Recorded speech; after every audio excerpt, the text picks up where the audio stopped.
Luis Donaldo Colosio se perfilaba como un candidato diferente. Quiero ser presidente de México para encabezar una nueva etapa de cambio. Suave en su trato, firme en sus palabras. Es la hora de cerrarle el paso al influyentismo, a la corrupción y a la impunidad. Apasionado en su visión de México. Yo veo un México con hambre y con sed de justicia. Esa pasión y esa visión le dio a Luis Donaldo Colosio una frescura pocas veces vistas dentro de un extenuado sistema político. Era joven, solo 44 años de edad, pero ya contaba con una exitosa carrera política en la que fue escalando paso a paso hasta llegar a ser presidente de su partido y luego su candidato. Buenos días. El exgobernador de Sonora, Manlio Fabio Beltrones, era amigo de la familia. Su capacidad probada, tanto intelectual como política, eran mejores que las de los demás. Como para salir y decir ahorita es que Donaldo era la solución completa a todos los problemas de México. Colosio ha sido descrito como un hombre decente, abierto, creativo, preocupado y sensible. Era un hombre de familia. Compartía su vida con Diana Laura Riojas, quien fuera su alumna en la universidad. Sus dos pequeños hijos, Luis Donaldo y Mariana, llegaron a iluminar sus vidas, pero había una sombra que acechaba su felicidad. En sus entrañas, a Diana Laura, un cáncer de páncreas le estaba comiendo la vida, poco a poco. Aún así, su enfermedad no le apagó la sonrisa ni mermó el apoyo a su esposo. Provengo de una cultura del esfuerzo y no del privilegio. Colosio vino de una familia trabajadora.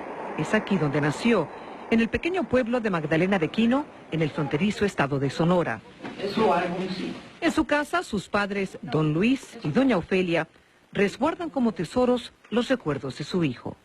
La cualidad que yo le descubrí a temprana edad a Luis Donaldo fue una cualidad de liderazgo.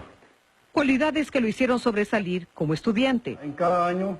Rubén Durazo, su profesor de quinto grado, lo recuerda con cariño y respeto. Imagino que hubo cientos de estudiantes que fueron sus alumnos. ¿Por qué recordar a Luis Donaldo Colosio? Pues porque fue un alumno distinguido. Y ya como político exitoso siempre se mantuvo fiel a sus raíces. Siempre pisó tierra y siempre saludaba a quien él conocía. Todo el mundo conocía y los llamaba por su nombre. En el almanaque de recuerdos de su maestro, Luis Donaldo guarda un sitio especial. Este es el número 23. El número 23. ¡Qué ironía! Un número que años después marcaría su destino y cambiaría el rumbo de la historia política de México. Acudimos al aeropuerto a recibirlo, a la plataforma donde arribaría el avión con el licenciado Colosio. Como presidente del PRI en Tijuana, Antonio Cano Jiménez estaba encargado de organizar el evento de campaña en esta soleada tarde. La gente que estaba ahí a recibirlo inmediatamente se acerca a quererlo saludar y se pierde el orden.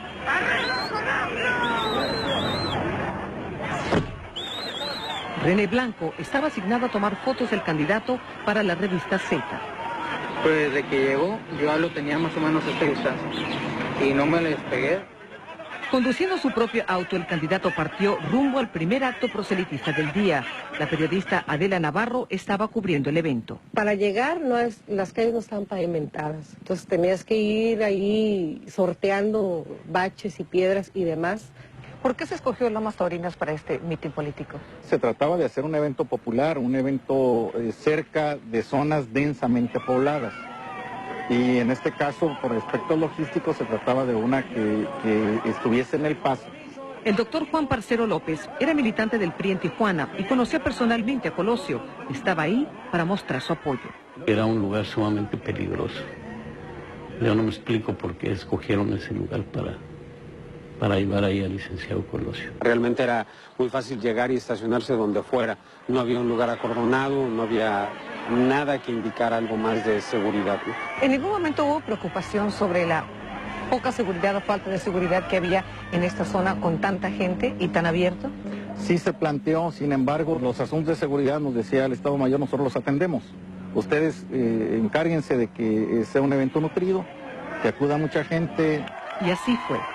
Cerca de 4.000 personas se congregaron en el improvisado y poco adecuado escenario donde Colosio habría de hablar. Y sobre todo, la gente que tiene confianza en un nuevo PRI. Yolanda Lázaro, representante de Lomas Taurinas, fue una de las oradoras ese día. Pues imagínense, representaba mucha esperanza para nosotros porque teníamos confianza en él.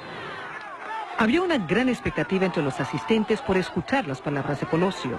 Y justamente aquí donde está este poste, estaba el pick-up donde nos subimos todos los medios que nos pudimos y alcanzamos a subir.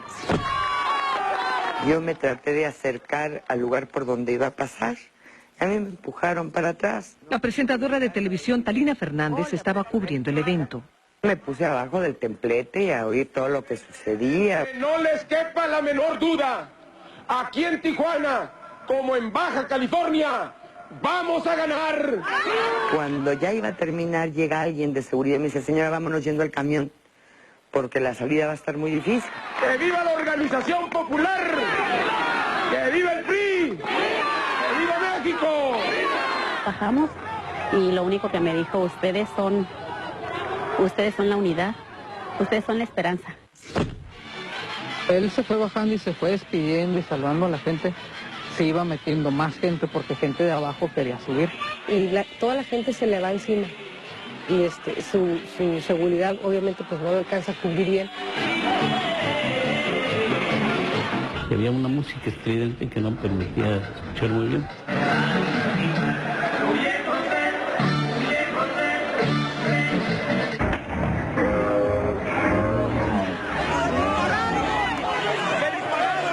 Entró un muchacho al camión, ya gritos, dice, le dieron. Cálmate, ¿le dieron qué? ¿A quién? Yo caigo, algo cae entre las piernas de Jack, dije, ¿qué pasó? Yo volteo, caigo de rodillas, veo que detienen a una persona, veo cómo le detienen la mano, veo un arma. Al parecer le dieron con un palo o con una piedra, entonces voltea el del estado me dice, no, fueron 2 balazos. Todos nos quedamos fríos, ¿no? ¿Y usted lo vio? Yo vi un flashazo. Vi que el licenciado Colosio estaba muriendo porque tenía sus ojos con nistagmus rotatorio, que es un movimiento convulsivo de los ojos, en desorden, se le iban para un lado y para otro. Poco a poco, la realidad de la tragedia comenzó a calar en la conciencia de quienes acababan de presenciar un horrendo magnicidio. No puede ser, es decir, no lo podía creer, no podía asimilarlo, nunca he podido expresarlo. Nunca, son 10 años ya. El cuerpo de Colosio era cargado por varios hombres hacia la misma camioneta en que llegó. Mientras la multitud trataba de linchar al hombre que parecía ser el autor del disparo. Después, identificado como Mario Aburto. No sé si era un general o no sé quién era. De repente veo que lo agarra y le dice, cállate, porque Aburto para ese entonces él andaba gritando que yo no fui. Que fue el ruco, decía, fue el ruco. Ruco obviamente significa viejo. Ajá. Entonces él dijo que fue otra persona quien disparó en ese momento. Él decía, fue el ruco, que no sé qué. En ese momento comenzó un esfuerzo descoordinado por tratar de llevar a Colosio a un hospital lo antes posible. La camioneta donde lo subieron inicialmente chocó, porque te digo, el terreno estaba muy accidentado, no había orden, entonces todos los carros estaban mal estacionados. Lo sacan de esa camioneta y lo llevan a la ambulancia, que estaba más retirada. Al momento que subió la ambulancia, nosotros vimos el tipo de lesiones que traían, eran de bastante gravedad. Como paramédico, Héctor Manuel Díaz estaba consciente de la urgencia de tomar medidas y de la magnitud de lo que acababa de ocurrir. Se le intentó hacer todo lo posible, se le logró colocar intravenosos.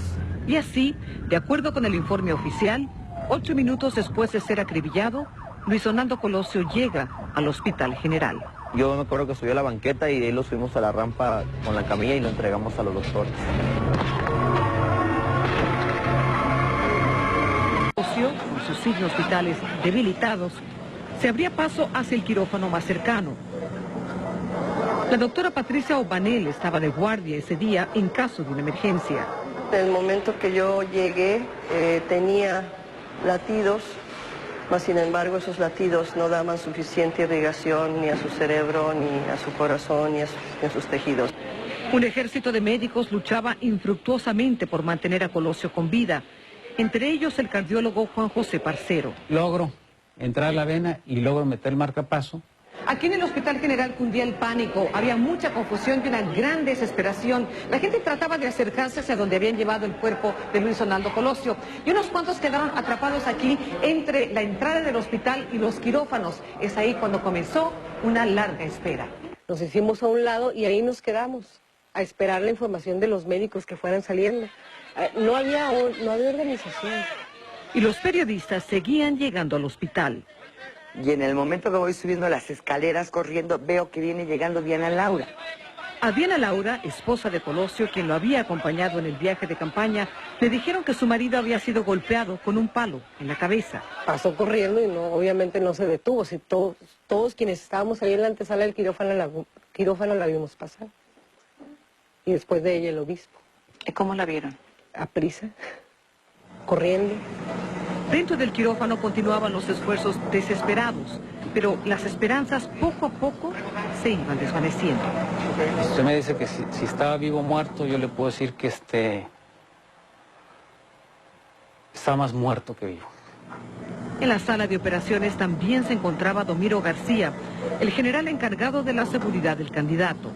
Él se retiraba hacia el fondo del quirófano, hablaba por teléfono y nos decía, bueno, sigan haciendo lo más que se pueda. Entonces se retira un poco, está un poquito más de tiempo y regresa y me dice, bueno, yo creo que si ya no hay esperanza, pues ya hay que dar por terminado esto. Y empezó a pasar el tiempo y de repente llaman a Diana Laura. México estaba a punto de vivir una tragedia nacional, pero nadie podía sentir un dolor más profundo que los seres queridos de Luis Donaldo Colosio.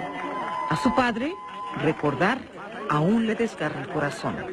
¿Dónde y cómo se enteró usted de los hechos en Tijuana? Yo me encontraba en la capital del estado, en Hermosillo. De repente la algarabía, la plática generalizada, que todo el mundo estaba opinando, y hasta como de alegría, se fue tornando un poco tensa. Y dije, pues, ¿qué está pasando? ¿Por qué nadie se ríe? ¿Por qué? Y empiezo a ver las caras de algunos de mis amigos. Uno de los presentes en la reunión de funcionarios del estado de Sonora le pide a don Luis que pase al despacho del gobernador. Le informaron que su hijo había sido víctima de un atentado, pero que su vida no estaba en peligro. En cuanto me dijo eso, para mí ya no pensé en que se va a reponer, en que fue un golpe en el pecho, que ya me lo mataron, Su intuición de padre fue acertada. El señor licenciado Luis Donaldo Colosio, candidato del Partido Revolucionario Institucional a la presidencia de la República, ha fallecido. A las 7:45 de la noche del 23 de marzo de 1994, un manto de luto oscureció México y un asesinato político sacudió los cimientos de los mexicanos. Ese 23 de marzo no solo dejó de existir un hombre, sino para muchos mexicanos murió la esperanza de que él cambiara el destino de su país. Pero yo, que tuve la fortuna y el privilegio y la bendición de Dios de acompañarlo, de formar con él una familia. Diana Laura Riojas, viuda de Colosio, cuyo cáncer de páncreas seguía consumiendo su cuerpo, sabía en ese momento que sus hijos quedarían huérfanos. Yo creo que fue una tragedia nacional. El asesinato de Colosio reafirmó en los mexicanos esa hambre y sed de justicia que veía en ellos el candidato priista. Desde el mismo momento del disparo comenzaron a lanzarse culpas y denuncias. me llamaban del partido para decirme que estaban amotinados, que la gente pedía que se acusara a Acción Nacional, que irían de inmediato a tomar el centro de gobierno del Estado. En primera instancia fueron detenidos el joven, identificado como Mario Aburto, y otros 2 sospechosos, Vicente Mayoral, por haber sido señalado por Aburto como el autor del crimen, y Jorge Antonio Sánchez Ortega, porque tenía una mancha de sangre de Colosio en su chaqueta y un leve parecido a Mario Aburto. Nos llevaron ahí a la PGR y ahí fue donde vi yo a Sánchez Ortega, que se parece a Mario, y ahí lo tenían. María Luisa Aburto, madre del principal sospechoso, también fue detenida. Nos esposaron a mi cuñado y a mi hermana y a mis sobrinos. Nos llevaban esposados de los pies y de las manos, que nos iban a matar si no les decían dónde vivía yo. María Luisa y Rubén Aburto dicen que su familia fue humillada y amenazada y niegan rotundamente que su hijo haya sido el culpable de la muerte de Colosio. No, mi hijo no disparó.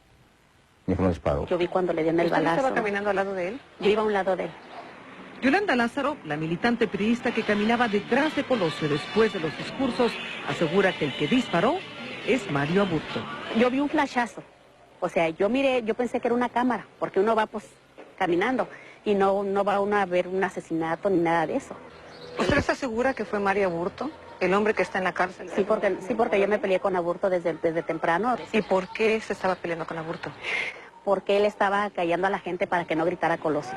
Sin embargo, lo que el doctor Parcero recuerda de ese momento es otra cosa. Lo tuve enfrente de mí y es un rostro que jamás en mi vida se me va a olvidar.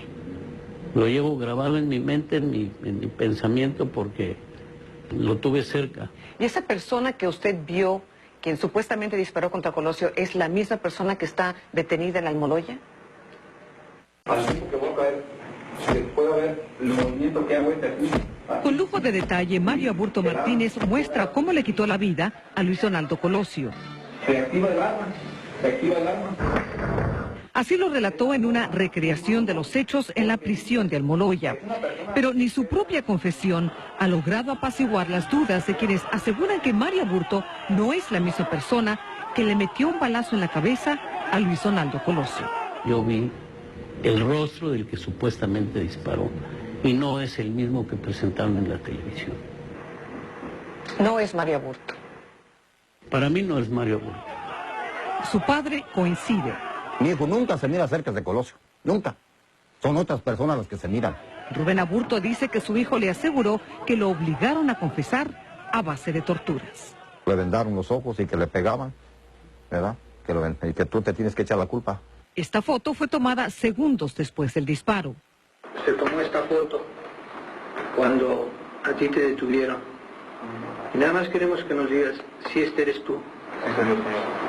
Esto lo asegura Aburto en esta entrevista con Jesús Blancornelas del semanario Z de Tijuana, la única que ha dado desde la cárcel y que por primera vez se transmite por televisión.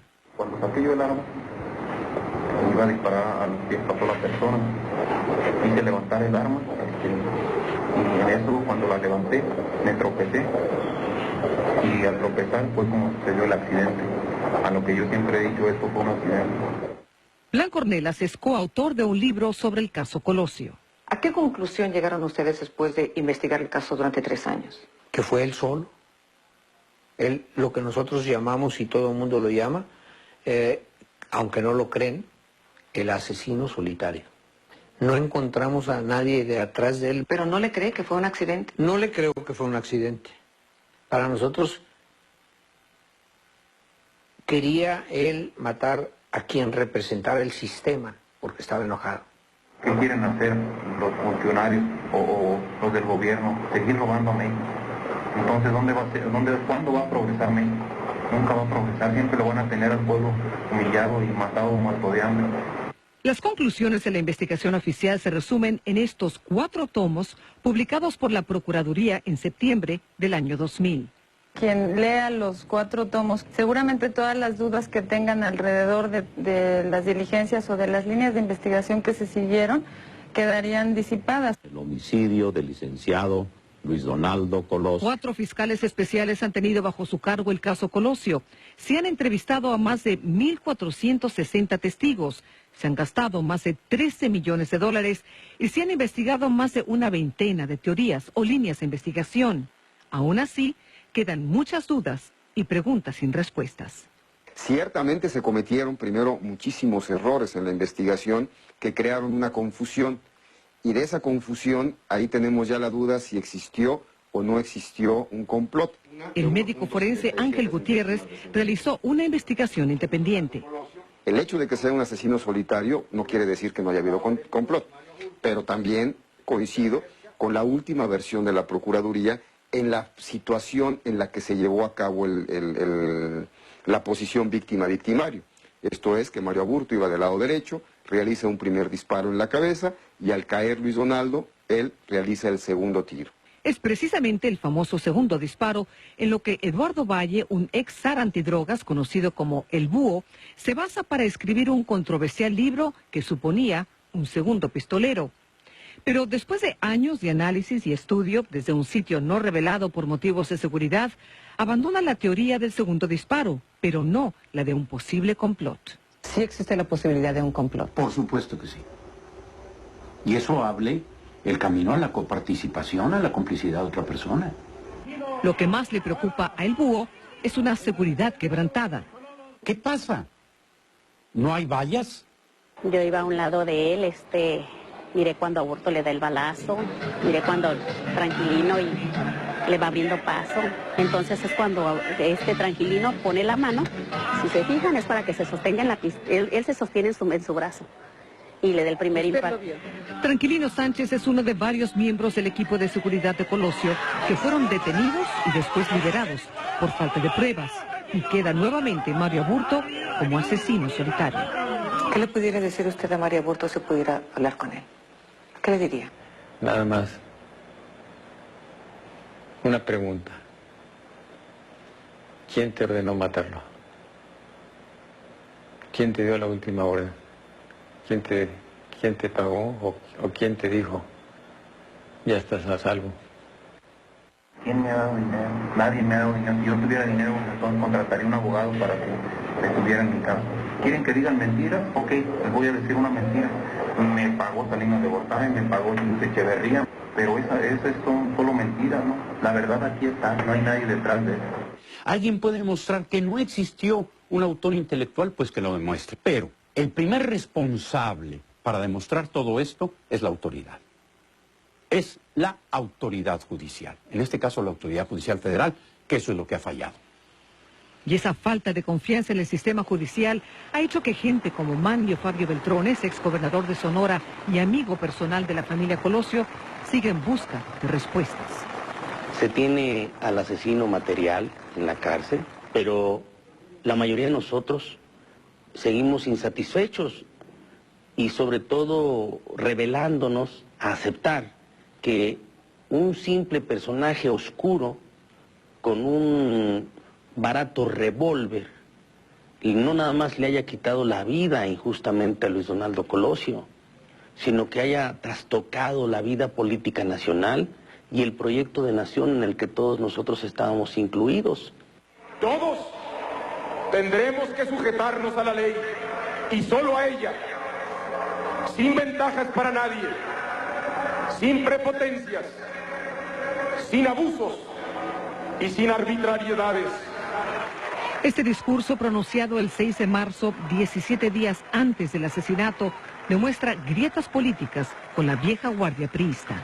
Se entiende que este discurso habría molestado de tal manera al propio Carlos Salinas de Gortari que mucha gente piensa que, bueno, que se va para adelante con el asesinato de Colosio en función de que vendría un candidato sustituto.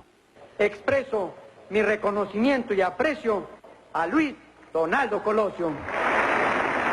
En el trabajo que realizamos juntos había un proyecto y un programa para llevar a cabo y que incluían precisamente lo que él señaló en el discurso del 6 de marzo, que la muerte de Donaldo en ese día, además de la pena personal, significó la crisis política más grande de mi gobierno y la crisis económica más severa, y de esa forma fue también como nos afectó a mí y a varios ante la pérdida de ese hombre indispensable para consolidar el proceso de reforma desde adentro. Esa es la otra verdad.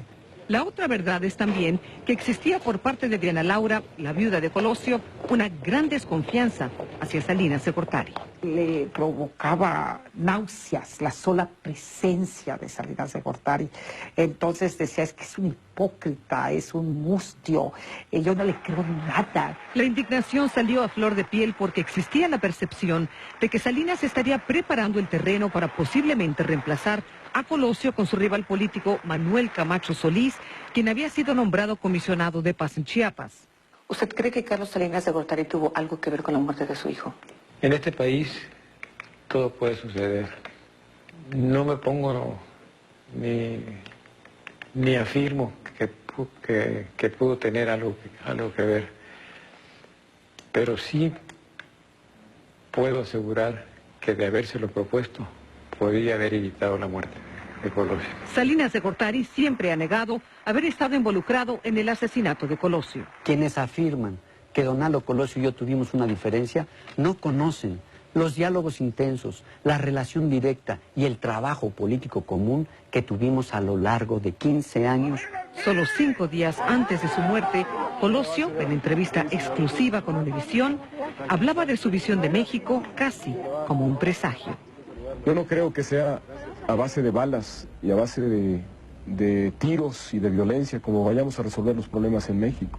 A partir de ese crimen tan atroz, el tejido social mexicano se iba a ir cada vez más descomponiendo, porque si se puede matar al candidato del partido más importante del país, se vale todo. Nos hizo entrar en una vorágine absurda y de dudas y sobre todo de desconfianzas entre todos nosotros, que en mucho influyó a que México no siguiera transitando por una ruta correcta.